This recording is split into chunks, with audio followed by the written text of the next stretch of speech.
الحمد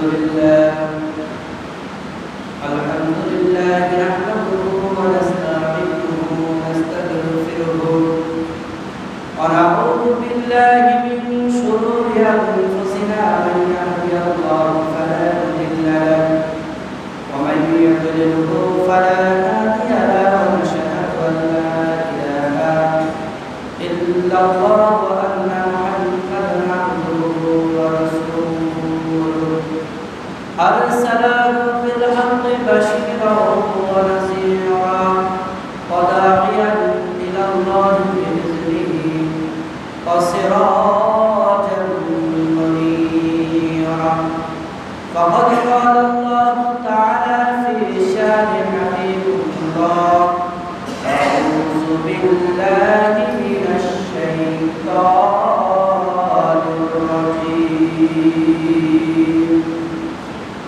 بسم الله الرحمن الرحيم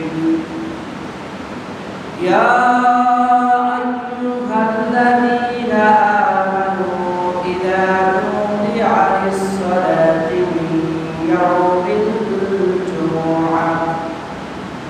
يوم الجمعة فاسعوا إلى ذكر الله وذروا البيع ذلكم خير لكم إن كنتم تعلمون وقال تعالى في شان حبيب الله يا أيها الذين آمنوا كتب عليكم الصيام كما كتب على الذين من قبلكم لعلكم تفلحون وقال رسول الله صلى الله عليه وسلم إذا كان يوم عيد الفطر وقفت الملائكة على أبواب الطرق فنادى اغدوا يا معشر المسلمين إلى رب الكريم أمرنا بالخير ثم يوصف عليه بالقسلا لقد أمرتم بلقاء الليل فكنتم بصيام النهار فصمتم وأطعمتم ربكم فأقبلوا أعوازلكم فإذا صلت مهاجر ألا إن ربكم قد غفر لكم فارجعوا راسكم إلى الجبال رواه البخاري فقال النبي صلى الله عليه وسلم إن الله وملائكته يصلون على النبي يا أيها الذين آمنوا صلوا عليه وسلموا تسليما اللهم صل على سيدنا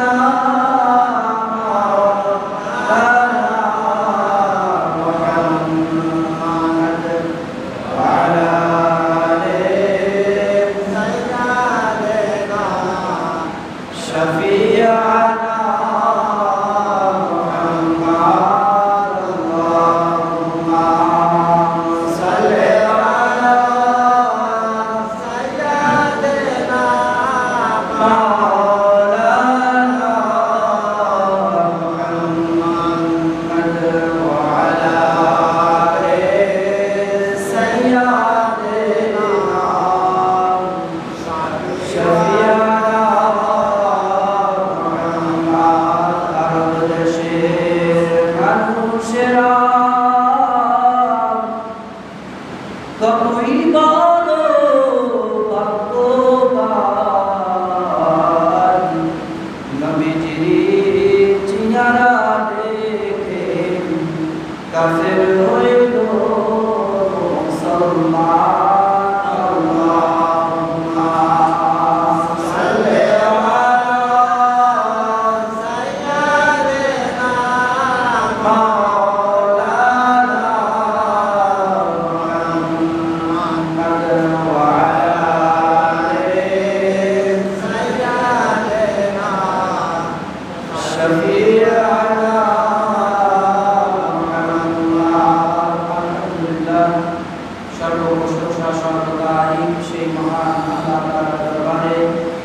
যিনি আমার আপনাকে মাহে রমজান মাসের শেষ দশকের রমজান মাসের শেষ শুক্রবার জুমার দিনে আল্লাহ তাআলা আমার আপনাকে এই গ্রাম থেকে যাচাই বাছাই করে উত্তম করে পবিত্র করে মহান আল্লাহ তাআলার পবিত্র ঘরে আসার এবং বসার তৌফিক দান করেছেন। এই জন্য মহান আল্লাহ তাআলার দরবারে শুকরিয়া আদায় করে সবাই বলে আলহামদুলিল্লাহ। আরো শুকরিয়া মহান আল্লাহ রাব্বুল আলামিন আমার আপনাকে রোজা অবস্থায় মহান আল্লাহর কাছে কিছু চাওয়া কিছু পাওয়ার জন্য আল্লাহ রাব্বুল আলামিন আমার আপনাকে সুস্থ অবস্থায় সুস্থ মস্তিষ্কে মহান আল্লাহ রাব্বুল আলামিনের পবিত্র ঘরে আসার সুযোগ করে দিয়েছেন। সেই মহান আল্লাহ তাআলার দরবারে শুকরিয়া আদায় করে সবাই বলে আলহামদুলিল্লাহ। হাজারো দুরূদ সেই মানবতার মুক্তি যাকে কেন্দ্র করে আল্লাহ রাব্বুল আলামিন আমার আপনাকে মাহে রমজান মাস একটি মাস উপহার দিয়েছেন। সেই মহান মানবের প্রতি মন খুলে দিল খুলে একবার দুরূদ পাঠ করে সবাই বলি সাল্লাল্লাহু আলাইহি ওয়াসাল্লাম। সম্মানিত হাজিরিন, আল্লাহ নবী সাল্লাল্লাহু আলাইহি ওয়াসাল্লাম বলেন তালবাসুল আহসানা সিয়ামিহি ওয়া তাআত্তাবুহু বিল উকুল ওয়াস সাবাব। আল্লাহ নবী সাল্লাল্লাহু আলাইহি ওয়াসাল্লাম বলেন মাহে রমজান মাসের শেষ দিকে ঈদের খুশির দিন আমার আপনাকে উপহার দিয়েছে, বলেন না সুবহানাল্লাহ। কেননা রমজান মাস শেষ দিকে চলে এসেছে, এখন মানুষ সবাই ঈদের জন্য প্রস্তুতি গ্রহণ করছে, কি বলেন ঠিক কিনা? প্রত্যেকটা মানুষ প্রত্যেকটা মুসলমান যারা ঈদের জন্য সবাই সঞ্চরণের জন্য ব্যস্ত হয়ে গিয়েছে, কি বলেন ঠিক কিনা? যখন মাহে রমজান মাস শেষের দিকে চলে আসে সবাই ঈদের প্রস্তুতি নেয়, কি বলেন ঠিক কিনা? ঈদ মানে খুশি, ঈদ মানে আনন্দ, কি বলেন ঠিক কিনা? কিন্তু আমরা সবাই জানি আমাদের মধ্যে ঈদ অনেক রকম হয়ে গিয়েছে, কি বলেন ঠিক কিনা? ঈদ অনেক রকম হয়ে গিয়েছে। আমরা মনে করি ঈদের দিন আর ঈদ যখন চলে আসে তখন আমরা কিছু মানুষ আছে যে গান বাজনা নিয়ে ব্যস্ত থাকে, কি বলেন ঠিক কিনা? ঈদ মানে গান বাজনা এটা নয়, কি বলেন ঠিক কিনা? ঈদ মানে কি গান বাজনা নয়। আবার কিছু মানুষ আছে আমাদের সমাজে যারা যখন ঈদ চলে আসে তখন কিছু যুবকেরা নতুন গাড়ি কিনে রাস্তা করে ঘোরাঘুরি করে, এটাই মনে করে ঈদ, কি বলেন ঠিক কিনা? কিন্তু আসলে এটা কি ঈদ? ঈদ না। আবার কিছু মানুষ আছে নতুন জামা, নতুন পায়জামা, নতুন সব কিছু গায়ে পোশাক পরে সুগন্ধি আতর মেখে আর রাস্তায় ঘোরাঘুরি করে, এটার নাম ঈদ না, কি বলেন ঠিক কিনা? আবার কিছু মানুষ আছে আর মেলায় যায়, মনে করেন মেলায় গেলে পরেই ঈদ হয়ে যায়, কি বলেন ঠিক কিনা? কেননা আমাদের ঈদ হবে আর মুসলমানদের ঈদ হবে সকালবেলায় ঘুম থেকে উঠেই ফজরের নামাজ পড়ে ঈদটা পরিষ্কার করে মা বাবার জন্য দোয়া করে নতুন পোশাক পরে গোসল করে আর ঈদগার মাঠে যা আল্লাহর দরবারে দোয়া করা, নামাজ পড়া, এটার নামে ঈদ, বলেন না সুবহানাল্লাহ। কেননা আমরা সবাই জানি ঈদের একটা আনন্দময় একটা ফজিলত আছে, কি বলেন ঠিক কিনা? শুধু মনে করেন আমাদের উপরে এই ঈদ আছে, অন্যদের উপরে ঈদ ছিল না এমন কোনো কথা নাই, কি বলেন ঠিক কিনা? হযরত আয়েশা সিদ্দিকা রাদিয়াল্লাহু তাআলা থেকে বর্ণিত, তিনি বলেন যে ঈদ শুধু আমাদের জন্য না, পূর্বদের উপরে ঈদ ছিল, বলেন না সুবহানাল্লাহ। পূর্বদের উপরে কি ছিল? ঈদ ছিল। এমন ভাবে আমাদের উপরে ঈদ এসেছে, ইতিহাস আমাদের জানা আছে। তারপরে একটু বলি যে ঈদ কিভাবে এসেছে। আমরা সবাই জানি আল্লাহ নবী সাল্লাল্লাহু আলাইহি ওয়াসাল্লাম যখন মক্কা নগরে ইসলামের দাওয়াত দিয়েছিল আর ওই মক্কা নগরের কাফের বেঈরা মুশরিকরা আল্লাহর নবীকে মক্কা থাকতে দেন নাই। শেষ প্রান্তরে বিশ্বনবী সাল্লাল্লাহু আলাইহি ওয়াসাল্লাম আর মক্কা থেকে তিনি হিজরত করে মদিনায় চলে যান, কি বলেন ঠিক কিনা? মক্কায় কি হিজরত করে, মক্কা থেকে হিজরত করে মদিনায় চলে যান, কি বলেন ঠিক কিনা? আমরা ইতিহাসে এসেছে আল্লাহ নবী সাল্লাল্লাহু আলাইহি ওয়াসাল্লাম যখন মক্কা থেকে মদিনায় হিজরত করেন আর মদিনায় যখন পৌঁছাইলেন তখন দেখে ওইখানকার ইহুদি নাসারা আর ওরা কি করছে, 2 দিন খুব আনন্দ ফুর্তি করে, ওই দিনে মেলা বসায়, তারা আনন্দ ফুর্তি করে। তারা কি করে? আনন্দ ফুর্তি করে, মেলা বসায়, তারা গান বাজনা করে। আল্লাহ নবী সাল্লাল্লাহু আলাইহি ওয়াসাল্লাম এই দৃশ্য দেখে ওই ইহুদি মুশরিকদের কাছে জিজ্ঞাসা করতেছে যে হে তোমরা এটা কি এটা কি তোমাদের কোনো উৎসব নাকি? তারা বলে যে আমাদের এটা উৎসব শুধু আমাদের নাই, আমাদের পূর্ব সেই বনি ইসরাঈলদের যুগের থেকেই আমরা এই উৎসব করে আসতেছি। তারাও করেছে, আমরাও করতেছি। ওই যুগ থেকেই আমরা এইরকম দুইটা দিন বেশি আনন্দ বেশি ফুর্তি করি। বিশ্বনবী সাল্লাল্লাহু আলাইহি ওয়াসাল্লাম বললেন যে ও আমার সাহাবারা, তোমরা কি করো? এই যে আনন্দ ফুর্তি করতেছে এটা তো ইসলামের বাইরে। ইসলামের কি বাইরে? কিন্তু ইসলাম এটা গ্রহণ করে না। গান বাজনা মেলা এগুলা ইসলাম গ্রহণ করে না। কি বলেন ঠিক কিনা? এটাকে ইসলাম গ্রহণ করে? আল্লাহ নবী বলেন এটা তো ইসলামের মধ্যে না, এটা তো ইসলামের বাইরে। আল্লাহ নবী সাল্লাল্লাহু আলাইহি ওয়াসাল্লাম তখন ঘোষণা করলেন আল্লাহ তাআলার পক্ষ থেকে মুসলমানদের জন্য দুইটা খুশির সংবাদ এসেছে। এই দুইটা ঈদের উৎসব এসেছে। একটা হচ্ছে ঈদুল ফিতর আর ঈদুল আযহা। বলেন সুবহানাল্লাহ। ওইখান থেকে দুইটা ঈদ এসেছে, একটা হচ্ছে ঈদুল ফিতর আর ঈদুল আযহা। আমরা সবাই জানি এই ঈদুল আযহা আর ঈদুল ফিতর আর ওই মুশরিকদের মতো ঈদ নয়, আমাদের ঈদ আলাদাভাবে হয়। কি বলেন ঠিক কিনা? আলাদাভাবে হয়, তাদের মতো হয় না। আমাদের ঈদ হয় আলাদা রকম।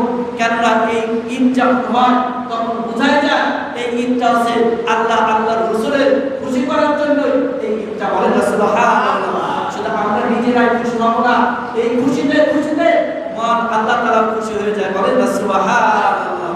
সর্বদাই আমরা সবাই জানি মাহে রমজান মাস আবার আপনার থেকে এসেছিল, আস্তে আস্তে দিন গতিতে চলে যাচ্ছে আর ঈদের সংযোজন শুরু হয়ে গেছে। কি বলেন ঠিক কিনা? ঈদের সংযোজন শুরু হয়ে গেছে। ঈদগাহ কি করেছে? সুন্দর করে ঈদগাহ সাজাচ্ছে আর সুন্দর মানুষ নিজের পোশাকের জন্য সুন্দর সুন্দর জামা কাপড় পরতেছে। কি বলেন ঠিক কিনা? কেনাকাটার ব্যস্ত হয়ে গিয়েছে। আবার কিছু মুসলমান আছে আল্লাহ তাআলা রাসূল সাল্লাল্লাহু আলাইহি ওয়াসাল্লাম বলেন যে এদের জন্য খুশির ঈদ, এই ঈদে আল্লাহ তাআলা তাদেরকে ক্ষমা করে দেয়। বলেন সুবহানাল্লাহ। হাদিস শরীফে এসেছে আল্লাহ নবী সাল্লাল্লাহু আলাইহি ওয়াসাল্লাম পক্ষ থেকে হাদিস এসেছে বলেন নবী সাল্লাল্লাহু আলাইহি ওয়াসাল্লাম ইদা কানা ইয়াউমুল ঈদিল ফিতর ওয়াকাফা ফিল মালাইকাতু ক্বালা আবওয়াবি তুরাতিল ফানাদা উকতুতুন ইয়া মাশারাল মুসলিমিন ইলা রাব্বিকিল কারীম ফাকুতু বিল খাইরি সুম্মা ইউতিকু আলাইহি হিজরা লাকাদ উমিরতু কিয়ামিহি লাইলি ওয়াকুতুহুম মিনাল মুমিনিন। বলেন সুবহানাল্লাহ। আল্লাহ নবী সাল্লাল্লাহু আলাইহি ওয়াসাল্লাম বলেন এই ঈদের দিনে আল্লাহ তাআলার পক্ষ থেকে অগণিত ফেরেশতা এই জমিনে আসে। বলেন সুবহানাল্লাহ। অগণিত ফেরেশতা। আমরা সবাই বুঝি যে এক দুই করে গুনতে বলা যায়, কিন্তু অগণিত মানে বলা যায় না। কি বলেন ঠিক কিনা? অগণিত মানে কি? বলা যায়। অগণিত আল্লাহ তাআলার পক্ষ থেকে অগণিত ফেরেশতা এই জমিনে নামে আসে। বলেন সুবহানাল্লাহ। আল্লাহ নবী সাল্লাল্লাহু আলাইহি ওয়াসাল্লামের হাদিসে এসেছে যে তারা কি করে? এই পৃথিবীতে তারা বিরাজমান করে প্রত্যেকটা মোড়ে দাঁড়িয়ে থাকে। আর যারা মুসলমান, যারা মাহে রমজান মাসে রোজা রেখেছে এবং ঈদগাহে যারা পোশাক পরে গোসল করে পবিত্র হয়ে সুগন্ধি মেখে ঈদগাহে যায়, আল্লাহ নবী সাল্লাল্লাহু আলাইহি ওয়াসাল্লাম বলেন ওই ফেরেশতা তাদের জন্য দোয়া করতে থাকে। বলেন সুবহানাল্লাহ। সবাই দোয়া করতে থাকে। আর কি দোয়া করে? বিশ্বনবী সাল্লাল্লাহু আলাইহি ওয়াসাল্লাম এটা বলে দিয়েছে ও দুনিয়ার সকল মানুষেরা এই ফেরেশতারা দাঁড়িয়ে বলে হে আল্লাহর বান্দা, হে আল্লাহর গোলাম, হে রোজাদার ব্যক্তি, হে মুসলমান, হে আল্লাহর রাসূলের উম্মতেরা, তোমরা আর বাড়ি থেকে দেরি করো না, তোমরা দ্রুত ঈদগাহ ময়দানে চলে যাও। বলেন সুবহানাল্লাহ। ঈদগাহ ময়দানে চলে যাও, তোমরা রাস্তাঘাটে দেরি করো না, তোমরা দ্রুত ঈদগাহ ময়দানে চলে যাও। কেননা আল্লাহ তাআলা আজকে বড় খুশি হয়ে গিয়েছে তোমাদের উপরে। তোমরা একটি মাস রোজা রেখেছো, রাতের বেলায় দাঁড়িয়ে তারাবির নামাজ পড়েছো। আজকে তোমাদের ঈদগাহ ময়দানে আল্লাহ তাআলা তোমাদের পুরস্কার দেবে এবং নজিরানা দেবে। আল্লাহ তাআলা তোমাদের জন্য অপেক্ষা করতেছে। বলেন সুবহানাল্লাহ। আজকে ঈদের মাঠে যাও, আল্লাহ তাআলা তোমাদেরকে কি করবে? তোমাদের যে গুনাহগুলো আছে, আর আমরা হাদিসে এসেছে আমরা সবাই গুনাহ নিয়ে ঈদগাহ ময়দানে যাই। আল্লাহ তাআলা ওই ঈদগাহ ময়দানে যখন ঢুকে যায়, আল্লাহ তাআলা নবী সাল্লাল্লাহু আলাইহি ওয়াসাল্লাম বলেন আল্লাহ তাআলার পক্ষ থেকে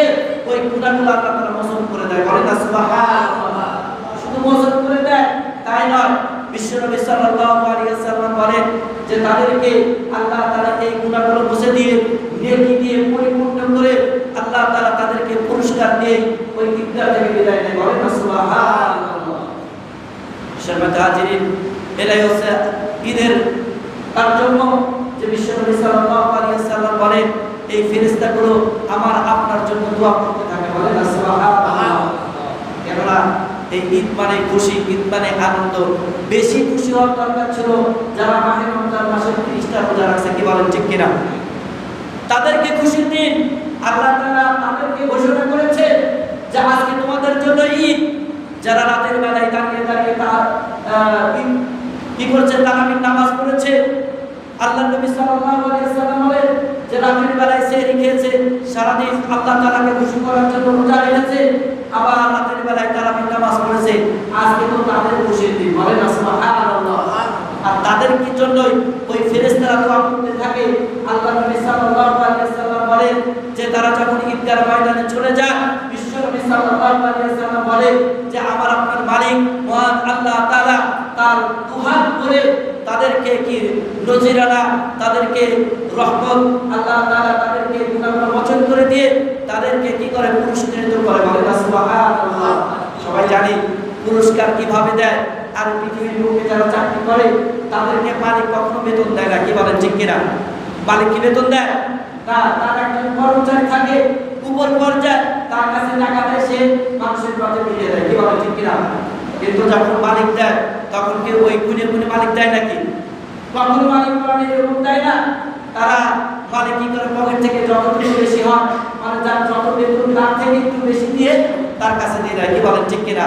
আর আমার আপনার রব যার কাছে কোনো কিছু কমতি নাই, কি বলেন ঠিক কিনা? কমতি আছে, তার কাছে কোনো কমতি নাই। সেই মালিক হাদিস রয়েছে তার ডান হাত দিয়ে বান্দার এই মাহে রমজান মাসের নুসরাত আল্লাহ তাআলা ঈদের মাঠে তারা ডান হাত দিয়ে বান্দার আমলনামা ঢুকিয়ে দেয়, বলেন সুবহানাল্লাহ। বান্দা দিয়ে দেয় ঈদের মাঠে। বিশ্বনবী সাল্লাল্লাহু আলাইহি ওয়াসাল্লাম বলেন ঈদগাহ থেকে যখন ফিরে চলে যায়, আর ঈদগাহ থেকে যখন বাড়ি থেকে চলে যায়, বিশ্বনবী সাল্লাল্লাহু আলাইহি ওয়াসাল্লাম বলেন তার পিছনে আর কোনো গুনাহ থাকে না, সে যেন ঈদগাহ মাঠ থেকে নিষ্পাপ হয়ে বাড়ি চলে যায়, বলেন সুবহানাল্লাহ। একবার নিষ্পাপ হয়ে সে বাড়ি চলে যায়। সর্বদা হাজিরিন, এটাই হচ্ছে মাহে রমজান মাসের ফজিলত। কিন্তু বর্তমান আমাদের যুগে এমন একটা অবস্থা, যারা রোজা রাখে না, যারা রাতের বেলায় তারাবি পড়ে না, তারাই এই ঈদে বেশি আনন্দ করে, কি বলেন ঠিক কিনা? ভুল বললাম নাকি? আসলে বললাম, দেখবেন যারা রাতের বেলায় নামাজ পড়ে নাই, দিনের বেলায় রোজা রাখে নাই, দিন ভরে খাইছে, আর রাতের বেলায় নামাজ পড়ে নাই, না ডেকে ঘুমাইছে, আর ঈদের মাঠে যায় দেখবেন তারাই বেশি আনন্দ করতেছে। সুন্দর পোশাক পরে, আর মনে হয় যে সারা মাস রোজা রেখেছে, রাতের বেলায় তারাবি করেছে, এই ব্যক্তি আজকে প্রথম কাতারে বসে আছে, কি বলেন ঠিক কিনা? তারাই বেশি খুশি, আবার ঈদের দিনে তারাই বেশি আনন্দ করে। বিশ্বনবী সাল্লাল্লাহু আলাইহি ওয়াসাল্লাম বলেন এদের খুশি কোনো লাভ নাই, একবারে 0 পয়েন্ট। কেননা বিশ্বনবী সাল্লাল্লাহু আলাইহি ওয়াসাল্লাম বলেন ওদেরকে খুশি যারা রমজান মাসে রোজা রেখেছে, রাতের বেলায় তারাবি পড়েছে, আর রাতের বেলায় সেহরি খেয়েছে, আবার শেষ বেলায় যা ইফতারি করেছে। আল্লাহ তাআলা নবী বলেন তারাই আজকে আনন্দ করবে, বলেন সুবহানাল্লাহ। তারাও আনন্দ করে, কিন্তু এই আনন্দের কোনো ফল নাই। এই আনন্দের কি নাই? ফল নাই, 0 পয়েন্ট। কেননা তারা তো রোজা রাখে নাই, তারা তো তারাবি পড়ে নাই, তাদের জন্য কিছুই না, তারা শুধু আনন্দই করে গেল। যেমন বিশ্বনবী সাল্লাল্লাহু আলাইহি ওয়াসাল্লাম বলেন যে মাহে রমজান মাসে যে ব্যক্তি রোজা রাখে, কিছু মানুষ আছে না রোজা রাখে, আর মানুষের মধ্যে চলে যদি রোজাই না রাখে, মানুষ কি বলবে? মানুষ কি বলবে? মানুষের দেখানো রোজা করে, কি বলে ঠিক কিনা? আবার কিছু মানুষ আছে যে আমি একজন ধরেন ব্যক্তি রোজা যদি নাই রাখি, মানুষ কি বলবে? আবার কিছু রোজাদার আছে রোজা রাখে, নামাজ পড়ে না, কি বলে না? নামাজ পড়ে না। আবার কিছু মানুষ আছে রোজাও রাখে, মিথ্যে কথাও বলে, কি বলেন ঠিক কিনা? বিশ্বনবী সাল্লাল্লাহু আলাইহি ওয়াসাল্লাম বলেন এদের রোজা রাখা মানে কি? সারাদিন পোস্টাকে কষ্ট করা। এই রমজানে রোজা রেখেছে, এর বিনিময় আল্লাহ তাআলা কিছুই দেবে না। আল্লাহ তাআলা কি দেবে না? কিছুই দেবে না। শুধু কষ্ট করছে তিনি, কারণ না খায়, বুঝতে পারছে না খায় থাকলে কেমন লাগে, বলেন না নাউজুবিল্লাহ। এর বিনিময়ে আল্লাহ তাআলা কিছুই দেবেন না। যে ব্যক্তি রমজান মাসে রোজা রাখে নাই, তারাবি পড়ে নাই, তারা যদি ঈদের মাঠে যায়, যতই আনন্দ করুক, যতই ফুর্তি করুক, আল্লাহ তাআলা এর বিনিময়ে কিছুই দেবে। সেটা হাজিরিন, এই জন্য বিশ্বনবী সাল্লাল্লাহু আলাইহি ওয়াসাল্লাম বলেন যে মাহে রমজান মাসে যারা রোজা রেখেছে তাদের জন্যই সুখবর। বলেন সুবহানাল্লাহ, তাদের জন্য সুখবর। কেননা যারা ঈদগাহে যাবে বিশ্বনবী বলেন তাদের গুনাহগুলো মাফ করা হবে, আর যারা রোজাও রাখে নাই, তারা নামাজও পড়ে নাই, তারা যতই আনন্দ করুক তাদের কোনো লাভ হবে না। সেটা হাজিরিন, এই জন্য আমরা এই মাহে রমজান মাস ধীর গতিতে চলে যাচ্ছে, কি বলেন ঠিক কিনা? এই তার কয়েকদিন পর ঈদের দিন, কি বলেন ঠিক কিনা? কয়েকদিন তারপরে আমাদের কি দেখবেন পৃথিবীর জুড়ে প্রত্যেকটা মসজিদে মুসল্লির অভাব হয় না, কি বলেন ঠিক কিনা? রমজান মাস আসলে মুসল্লির গান, যে রমজান মাস তো গেল মুসল্লিরও গেল, কি বলেন ঠিক কিনা? মুসল্লি কি চলে যায়, কিন্তু এদের কি এই রমজান মাসে শুধু নামাজ পড়ার দায়িত্ব ছিল না পরেও করার দরকার ছিল? পরেও করার দরকার ছিল। কেননা বিশ্বনবী সাল্লাল্লাহু আলাইহি ওয়াসাল্লাম বলেন যে মাহে রমজান মাস যেভাবে ইবাদত করেছো পরবর্তী তোমরা এইরকমই ইবাদত করো। কেননা আল্লাহ নবী সাল্লাল্লাহু আলাইহি ওয়াসাল্লাম বলেন প্রত্যেকটা মুসলমানদের উপরে আল্লাহ তাআলা 5 ওয়াক্ত নামাজ ফরজ করে দিয়েছে। বলেন সুবহানাল্লাহ, এটা বলতেই হবে। আপনি যদি এক ওয়াক্ত নামাজ ছেড়ে দেন, বিশ্বনবী সাল্লাল্লাহু আলাইহি ওয়াসাল্লাম বলেন এক ওয়াক্তের বিনিময়ে 2,88,000 বছর জাহান্নামে পড়তে হবে। 2,88,000 বছর এক ওয়াক্ত নামাজ ছেড়ে দিতে হবে। দেখেন উলামায়ে কেরাম হিসাব করেছে এই 2,88,000 বছর নয়, একদিনকের হিসাব করেছে যে আল্লাহ তাআলা কিয়ামতের ময়দানে এমন একটা দিন করবে যে পৃথিবীর একটা 24 ঘন্টা নয়, এইরকম 24 ঘন্টা একসাথে করে 41 দিন একটা দিন করে এইরকম একটা দিন হবে। আর ওই দিনে যদি 2,88,000 বছর যদি আমরা করি তাহলে আমরা কোথায় থাকবো? এই জন্য বিশ্বনবী বলছে যে তোমাদের উপর আল্লাহ তাআলা হুকুম করেছে 5 ওয়াক্ত নামাজ, এটা বাধ্যতামূলক, এটা তোমাদের করতেই হবে, কি বলেন ঠিক কিনা? দেখবেন এই মসজিদের অনেক মুসল্লিরা রমজান মাস চলে যাবে, খুঁজেও পাওয়া যাবে না, কি বলেন ঠিক কিনা? কিন্তু আল্লাহ নবী সাল্লাল্লাহু আলাইহি ওয়াসাল্লাম এটা বলে নাই যে তোমরা শুধু রমজান মাসে নামাজ পড়ো, পরবর্তীতে আর পড়ার দরকার নেই। এরকম কোনো হাদিস আছে?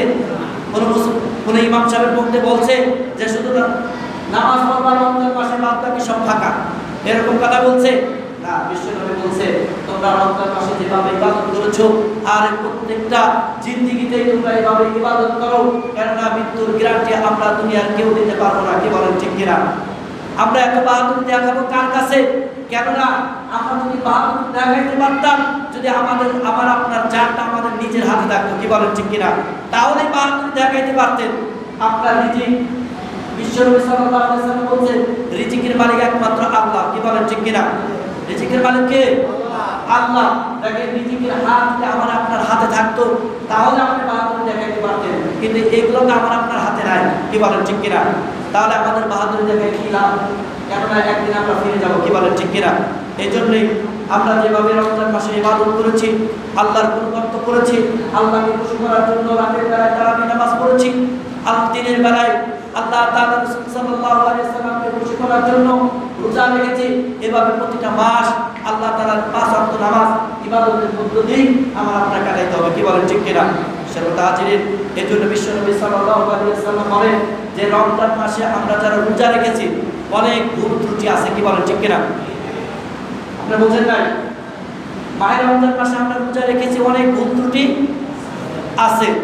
এই ভুল ত্রুটির জন্য বিশ্বনবী সাল্লাল্লাহু আলাইহি ওয়াসাল্লাম বলছে তোমরা সাদকাতুল ফিতর দাও, আমরা ফিতরা দেই, কি বলেন ঠিক কিনা? ফিতরা দেই, এটা বিশ্বনবী সাল্লাল্লাহু আলাইহি ওয়াসাল্লাম বলছে ঈদগাহে যাওয়ার পূর্বে এই ফিতরা দিতে হবে। ফিতরা কি আগে দিতে হবে। আবার একটা হাদিস এসেছে যে তোমরা ফিতরা না দেওয়া পর্যন্ত ঈদগার মাঠে যাইও না, ফিতরা দিয়েই যাও, কেননা এরা দরিদ্র মানুষের হক, কি বলেন ঠিক কিনা? ধনীরা সুন্দর পোশাক পরবে, সুন্দর জামা কাপড় পরে ঈদগাহে যাবে, আর দরিদ্র মানুষটা পরবে না। এই জন্য বিশ্বনবী সাল্লাল্লাহু আলাইহি ওয়াসাল্লাম বলছেন অধিকাংশ মানুষের উপরে ফিতরা ওয়াজিব করে দিয়েছে, কি বলেন ঠিক কিনা? ফিতরার কথা বলছিলাম কাদের উপরে ওয়াজিব, এই সম্পর্কে আমি আলোচনা করছিলাম। এই জন্য যাদের উপরে ওয়াজিব হয়ে গিয়েছে, ছোট বালক যে বাড়ির কর্তা সে যেন ছোট নাবালক বাচ্চাদের ফিতরা যেন দিয়ে দেয়। এই জন্য বিশ্বনবী সাল্লাল্লাহু আলাইহি ওয়াসাল্লাম বলেছেন ঈদগার মাঠে যা ফিতরা দিও না, আগে দিয়ে দিও। আর যে ব্যক্তি ঈদের পরে দেয় তার এই ফিতরা কবুল হয় না, সে যেন দান করছে এই পরিমাণ সওয়াব হয়। সেরকম হাজির আল্লাহ নবী সাল্লাল্লাহু আলাইহি ওয়াসাল্লাম বলেন যে মাহে রমজান মাস শেষ হওয়ার পরে শাওয়াল মাসে কিছু রোজা আছে, কি বলেন ঠিক কিনা? কিছু কি আছে? রোজা আছে। দেখেন বিশ্বনবী সাল্লাল্লাহু আলাইহি ওয়াসাল্লাম বলেন শাওয়াল মাসে, মাহে রমজান মাসের পরে শাওয়াল মাসে কেউ বলে 6টি রোজা আছে। কয়টি? 6টি। আবার কেউ বলে 5টি রোজা আছে, আবার কেউ বলে 1টি রোজা বলেই হয়। আমরা মানে সমালোচনা গ্রাম মহল্লার মুরব্বীরা বলে এটা হলো 7টি রোজা, কি বলে ঠিক কিনা? আমার কথা বুঝতে পারেন না মনে হয়। এগুলা কি বলে? 7টি রোজা বলে। আসলে না, 7টি রোজা বলে মানুষের এই রমজান মাসে অনেক ভুলভ্রান্তি আছে। এই রমজান মাসে রোজা রাখছে, আমরা যেমন রমজান মাসে অনেক কথা বলে ফেলাই, কি বলেন ঠিক কিনা? আমরা নিজের অজান্তেই বলে ফেলাই, আমরা বুঝি না যে আমরা আসলে খারাপ খারাপ কথা বলে ফেলাইছি। আবার বলা হয়েছে যে ওযু করার সময়, গোসল করার সময় অনেক কিছু আছে যে কুলি করার সময় হয়তো কিছু অংশ পানি থেকে গেছে আমাদের অজান্তে, কি বলেন ঠিক কিনা? অজান্তে থেকে গিয়েছে। বিশ্বনবী সাল্লাল্লাহু আলাইহি ওয়াসাল্লাম বলেন এই যে ভুল ত্রুটি, আল্লাহ তাআলা এই ভুল ত্রুটি মার্জনা করার জন্য আল্লাহ তাআলা শাওয়াল মাসে কিছু রোজা রেখে দিয়েছে। বলেন না সুবহানাল্লাহ। কোন ব্যক্তি যদি এই শাওয়াল মাসে রোজা রাখে, এই মাহে রমজান মাসের রোজার ভিতরে যত ভুল ত্রুটি করেছে আল্লাহ তাআলা ওইটা দিয়ে পরিপূর্ণ করে দেয়। বলেন না সুবহানাল্লাহ। আর মাহে রমজান মাসে কোন বান্দা যদি একটা রোজা ছেড়ে দিয়েছে, ইচ্ছাকৃতভাবে ছাড়ছে, বিশ্বনবী সাল্লাল্লাহু আলাইহি ওয়াসাল্লাম বলেন ইচ্ছাকৃতভাবে যদি মাহে রমজান মাসে রোজা ছেড়ে দেয়, সে যেন পরের শাওয়াল মাসের ভিতরে যায় বা পরের মাসে যায়, সে যেন একটা রোজা করে দেয়, কি বলেন ঠিক কিনা? কিন্তু একটা না, তার কাফারা শুধু 60টি রোজা করে দিতে হবে। কয়টি? একটা রোজার বিনিময়ে কয়টি রোজা করতে হবে? 60টি। বিশ্বনবী সাল্লাল্লাহু আলাইহি ওয়াসাল্লাম বলেন এই 60টি রোজা ধারাবাহিকভাবে করতে হবে, ধারাবাহিকভাবে করতে হবে। এর মধ্যে যদি আপনি একবার গ্যাপ দেন যে 10টা করেছি, একদিন জিরিয়ে নেই, পরের দিন আবার শুরু করব, এভাবে যদি একদিন গ্যাপ করেন আবার ওইখান থেকে আবার 60টি করা লাগবে। ওইখান থেকে কি ওই 60টি করতে হবে, 10টি বার আবার ওইখান থেকে শুরু করতে হবে। সর্বদা যে 60টি রোজা করার পরেও এই মাহে রমজান মাসে একটি রোজা সমতুল্য হবে না। বলেন না সুবহানাল্লাহ। তাহলে কত গুরুত্বপূর্ণ মাহে রমজান মাসের রোজা, কত গুরুত্বপূর্ণ। এই জন্য নবী সাল্লাল্লাহু আলাইহি ওয়াসাল্লাম বলেন যে এই মাহে রমজান মাসের পুরস্কার, এই নুসরাত, আল্লাহ নবী সাল্লাল্লাহু আলাইহি ওয়াসাল্লাম বলেন পুরস্কার আল্লাহ তাআলা নিজ হাতে দিতে চেয়েছে। বলেন না সুবহানাল্লাহ। আর এই নুসরাত, এই পুরস্কার আমরা মনে করি কিয়ামতের ময়দানে দেবে না। বিশ্বনবী সাল্লাল্লাহু আলাইহি ওয়াসাল্লাম বলেন রমজান মাসে ঈদে যাওয়ার পরে যখন নামাজ শেষ হয়ে যায়, বিশ্বনবী বলেন তাদের হাতে তাদের আমলনামায় যেন তার পুরস্কার আল্লাহ তাআলা তাদেরকে দিয়ে দেন। বলেন না সুবহানাল্লাহ। ঈদের মাঠে দিয়ে দেন। কেননা বিশ্বনবী সাল্লাল্লাহু আলাইহি ওয়াসাল্লাম বলেন ঈদের মাঠে তো আল্লাহ তাআলা সবাই মেহমান। সবাই কি? আল্লাহর মেহমান। ঈদের মাঠে যারা যায় সবাই আল্লাহর মেহমান। কিন্তু ওই ব্যক্তি না যারা রমজান মাসে রোজা রাখে নাই, রাতের বেলায় তারাবি পড়ে নাই, এরা কোনো আল্লাহর মেহমান না। এরা কি আল্লাহর মেহমান? না, এরা কোনো আল্লাহর মেহমান না। যারা রোজা রেখেছে, রাতের বেলায় তারাবি করেছে, আল্লাহর গুণগান করেছে, ওই ব্যক্তি আল্লাহর মেহমান হয়ে যায়। বলেন না সুবহানাল্লাহ। তারপরে হেরেও যায়, কিন্তু আল্লাহ তাআলা তাদেরকে ক্ষমা করবেন না করবেন তা আল্লাহ তাআলাই ভালো জানেন। কি বলেন ঠিক কিনা? কিন্তু বিশ্বনবী বলছে যারা রোজা রেখেছে, যারা তারাবি করেছে, এদেরকে সুসংবাদ, এদেরকে আল্লাহ তাআলা ওই ঈদের মাঠে পুরস্কার দিয়ে দেয়। বলেন না সুবহানাল্লাহ। শাওয়াল মাসে যে ব্যক্তি রোজা রাখবেন, আদেশ এসেছে, আজকের খুতবায় আলোচনা এসেছে, বিশ্বনবী সাল্লাল্লাহু আলাইহি ওয়াসাল্লাম বলেন শাওয়াল মাসে যে ব্যক্তি একটি রোজা রাখবে, কয়টি? একটি রোজা রাখবে। আর আপনারা 6টি রোজা রাখবেন, সমস্যা না। একটি অনুবাদে এসেছে বিশ্বনবী সাল্লাল্লাহু আলাইহি ওয়াসাল্লাম বলেন শাওয়াল মাসে যে ব্যক্তি একটি রোজা রাখবে সে যেন 11 মাস ধরে রোজা রাখছে। বলেন না সুবহানাল্লাহ। 11 মাস। কেননা আমরা সবাই জানি 12 মাসে 1 বছর। কি বলেন ঠিক কিনা? কয় মাস? 12 মাস। এক মাস তো আল্লাহ তাআলা নিজে, সেটা হচ্ছে মাহে রমজান মাস। কি বলেন ঠিক কিনা? থাকলো আর কয় মাস? 11 মাস। বিশ্বনবী সাল্লাল্লাহু আলাইহি ওয়াসাল্লাম বলেন শাওয়াল মাসে কোনো ব্যক্তি যদি রোজা রাখে, একটি রোজা রাখে, আবার কেবল 5টি রোজা রাখলো, বিশ্বনবী সাল্লাল্লাহু আলাইহি ওয়াসাল্লাম বলেন সে যেন 5 বছর ধরে রোজা রাখছে। বলেন না সুবহানাল্লাহ। 5 বছর কেননা এটাই নেকি করার সময়, কি বলেন ঠিক কিনা? নেকি করা কি সময়। এখন এই যে অফার দিয়েছে বিশ্বনবী সাল্লাল্লাহু আলাইহি সাল্লাম বলছে, আরে জ্ঞানীরা বলছে এখনো মুসলমানদের জন্য অফার চলতেছে, কি বলেন ঠিক কিনা? কি চলতেছে? অফার। যারা যুবক আছে তারা বুঝতে পারে যে 20 টাকা যদি রিচার্জ করা হয় তার এই 20 জিবি ইন্টারনেট দেওয়া হবে, তারে বুঝতে পারে কি অফারের অফার, কি বলেন ঠিক কিনা? যুবকেরা বুঝতে পারে। আমি বলি মাহে রমজান মাসে আল্লাহ তাআলা অফার দিয়েছে, যে ব্যক্তি একটি ইবাদত করবে, একটা সিজদা দেবে, বিশ্বনবী বলেন তার আমলনামায় 2 কিরাত আল্লাহ বলেন 2500 নেকি আল্লাহ তাআলা তার আমলনামায় লিখে দেয়। বলেন সুবহানাল্লাহ। এক সিজদা দিলে যদি 2500 নেকি পাওয়া যায়, আপনি যদি মনে করেন 20 রাকাত তারাবি করেছি, আমরা কত সিজদা দিয়েছি, এর বিনিময়ে আল্লাহ তাআলা কত অফার দিয়েছে। বলেন সুবহানাল্লাহ। আর কত অফার চলতেছে। আর এখন তো যায় নাই। বিশ্বনবী সাল্লাল্লাহু আলাইহি ওয়াসাল্লাম বলেন, কোন বান্দা যদি মাহে রমজান মাসে একবার সুবহানাল্লাহ বলে, আল্লাহ নবী সাল্লাল্লাহু আলাইহি ওয়াসাল্লাম সে বলে যে 90টি নেকি তার আমলনামায় লিখে দেয়। আল্লাহ তাআলা নবী সাল্লাল্লাহু আলাইহি ওয়াসাল্লাম বলেন সে শুধু 90 নেকি পাবে না, সে যেন 90 শতকে 900 সে নেকি পায় যায়। বলেন না সুবহানাল্লাহ। একটা নেকির বিনিময়ে আল্লাহ তাআলা 70 গুণ বাড়া দেয়। 70 গুণ থেকে 700 গুণ অফার দিয়ে দিয়েছে। বলেন না সুবহানাল্লাহ। আল্লাহর রাস্তায় 1 টাকা দান করলে 1 টাকার বিনিময়ে 1 নেকি পাওয়া যাবে অন্য মাসে, কি বলেন ঠিক কিনা? কিন্তু বিশ্বনবী সাল্লাল্লাহু আলাইহি ওয়াসাল্লাম বলেন যে মাহে রমজান মাসে যদি 1 টাকা দান করে সে যেন 70 নেকি পায়। আর বিশ্বনবী সাল্লাল্লাহু আলাইহি ওয়াসাল্লাম বলেন মাহে রমজান মাসের ওসিলা করে আল্লাহ তাআলা তার আমলনামায় এই 70 থেকে 700 গুণ বৃদ্ধি করে দেয়। বলেন না সুবহানাল্লাহ। খালি অফার চলতেছে না, কি বলেন? অফার তো অগণিত অফার চলতেছে।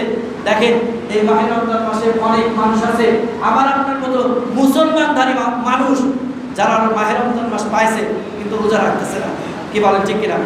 আরে বেঈমান মুশরিকরাও এই মাহে রমজান মাসে মানুষের সম্পর্কে কিছু খাইতো না, কারণ তারা জানে যে মুসলমানের সামনে খাওয়া যাবে না। তারা রোজাদার, তারা উপোস থেকেছে মালিককে খুশি করার জন্য, কি বলেন ঠিক কিনা? তাদের সামনে খাওয়া যাবে না। কিন্তু আমাদের মুসলমানের মানুষ এখন আছে, তারা মুসলমান আছে যারা দিনে দুপুরে আরে মানুষ রোজা আছে তার সামনে রেখেছে, কি বলেন ঠিক কিনা? তারা বোঝে না, তারা বুঝতেছে না, কিন্তু বুঝবে এমন একটা সময় যখন আমার আপনার হায়াত থাকবে না, কি বলেন ঠিক কিনা? বিশ্বনবী সাল্লাল্লাহু আলাইহি ওয়াসাল্লাম বলছে দুনিয়া আল্লাহ তাআলা যখন ধরবে তখন দুনিয়ার বাইরে নিয়ে যাবে, কি বলেন ঠিক কিনা? তা দুনিয়ার বাইরে রাখবে না ভিতরে রাখবে? আল্লাহর মার দুনিয়ার বাইরে, কি বলেন ঠিক কিনা?